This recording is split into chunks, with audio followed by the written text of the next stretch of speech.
Kiss Me in the Rain. Written by Sarah Kades. Narrated by Dawn Vandeshoot.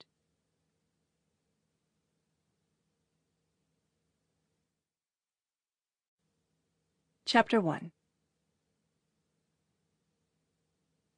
The small digital plane ticked across the screen, its steady progress illustrating the closing gap between Savannah and the home she'd left 5 years ago. She thumbed off the in-flight television, careful not to disturb the sleeping mother and daughter in the seats next to her.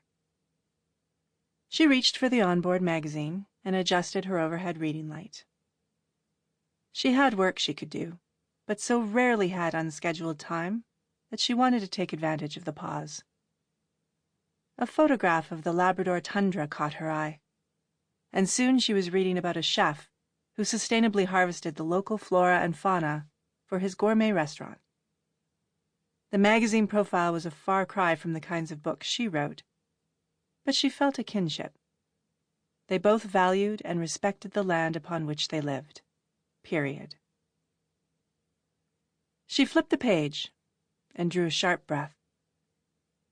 She looked closer at the half-page ad. It was a picture of her father. But instead of the serious oil man she remembered, he was smiling warmly, in a press campaign clearly designed to make the oil industry look friendlier. She hadn't seen him or her mom in years, but she wasn't buying the new look. Her stomach tightened at the thought. What did she care what her parents thought of her? She shoved the magazine back in the seat pocket, grabbed her stowed backpack, and yanked out one of her students' thesis notes for review. The mom next to her shifted in her sleep. My mom's tired. You shouldn't wake her. Savannah craned her head around to look at the young girl sitting in the aisle seat. She had red hair that matched her mom's and was in Space Kitty pajamas, practical and cozy for the early morning flight. I'm sorry. I'll be more careful, Savannah promised.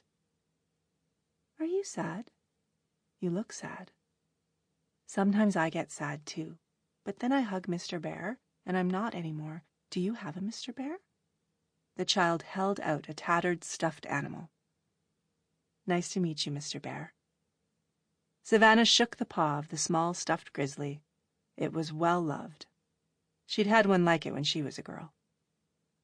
The little girl tucked the bear into the crook of her sleeping mom's elbow. I'm supposed to be sleeping, too. Good night, Savannah whispered. You mean good morning. Sample complete. Ready to continue?